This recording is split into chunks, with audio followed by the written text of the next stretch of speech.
ওই যে কি একটা কথায় আছে না, এত সুখ কি তোর কপালে সইবে? একদমই এই প্রবাদ বাক্যটা কিন্তু গত ১০ই মার্চ আমার সিচুয়েশনের সাথে একদম মিলে যাচ্ছিল।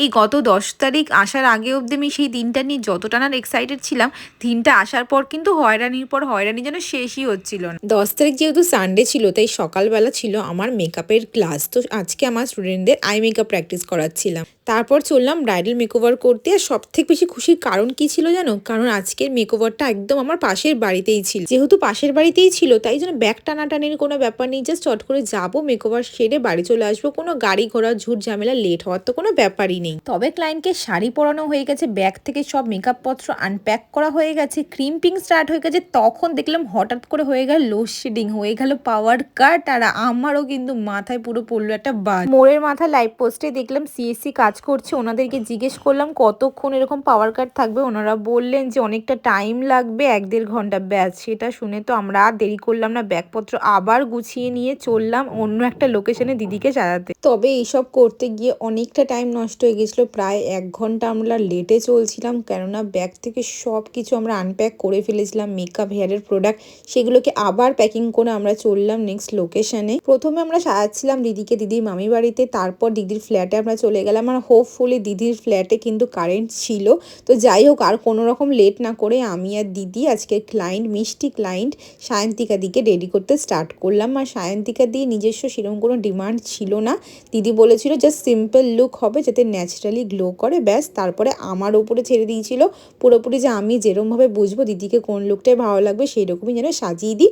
শুধুমাত্র দিদি আমার একটা মডেলের হেয়ার দেখে বলেছিল যে আমার এইরকম হেয়ার স্টাইল চাই, শুধুমাত্র সেইটুকুই ডিমান্ড করেছিল। আর আশা করছি আমি সেটা ফুলফিলও করতে পেরেছি। তো সায়ন্তিকা দিদির কেমন কি এক্সপিরিয়েন্স ছিল সেগুলো তো লাস্ট অবধি তোমরা দেখলে বুঝতেই পারবে। তবে যেহেতু কাজটা স্টার্ট করতে অনেকটা দেরি হয়ে গেছিল, সেই জন্য কিন্তু কাজটা শেষ করাতে অনেকটা তাড়াতাড়ি পড়ে গেছিল।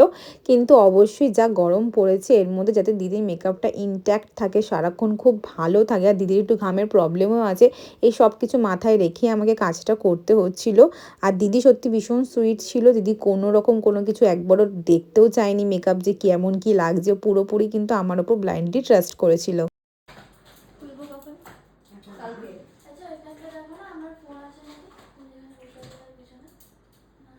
কাজটা শেষ করে অনেক তাড়াহুড়ো ছিল ঠিকই, কিন্তু দিদি এত সুইট সুইট বিহেভগুলো করছিল যে সেটা দেখেই মানে খুব হাসি খুশি আমরা কাজটা কমপ্লিট করছিলাম। আর আজকের ক্লায়েন্টের ব্র্যান্ড কিন্তু ছিল আলট্রা এইচডির ওপরে। তো এই মুহূর্তে একটা কথা তোমাদেরকে আমি অবশ্যই বলতে চাই, দেখো যেমন গুড় দেবে তেমন মিষ্টি। তোমরা অনেক ক্লায়েন্টরাই আছো যে অনেক রকমই আমার কাছে ব্র্যান্ড নিয়ে থাকো, আবার অনেকে দর্শক আছো যারা ভাববে এইটার থেকে একে ভালো লাগছিল, ওর থেকে ওকে ভালো লাগছে। দেখো ব্র্যান্ডের ওপরও কিন্তু অনেক কিছু নির্ভর করে।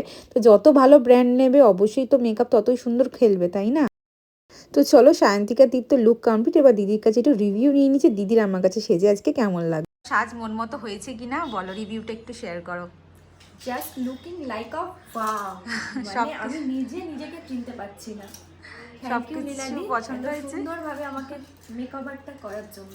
সত্যি ছোট্ট একটা কমেন্টের মধ্যেই কিন্তু আমাদের মেকআপ আর্টিস্টদের সর্বত্র সুখ লুকিয়ে থাকে। তারপর ছিল একটা পার্টি মেকওভার, সেটাও খুব সিম্পল লুকের ওপর ছিল। তো সেটা কমপ্লিট করে বাড়ি চলে আসলাম। আর সায়ন্তিকাদের ভেন্যুতে কিন্তু আমার আর সমরের ইনভিটেশনও ছিল, কিন্তু আমার শরীরটা খুব একটা ভালো লাগছিল না, তাই আর যাইনি।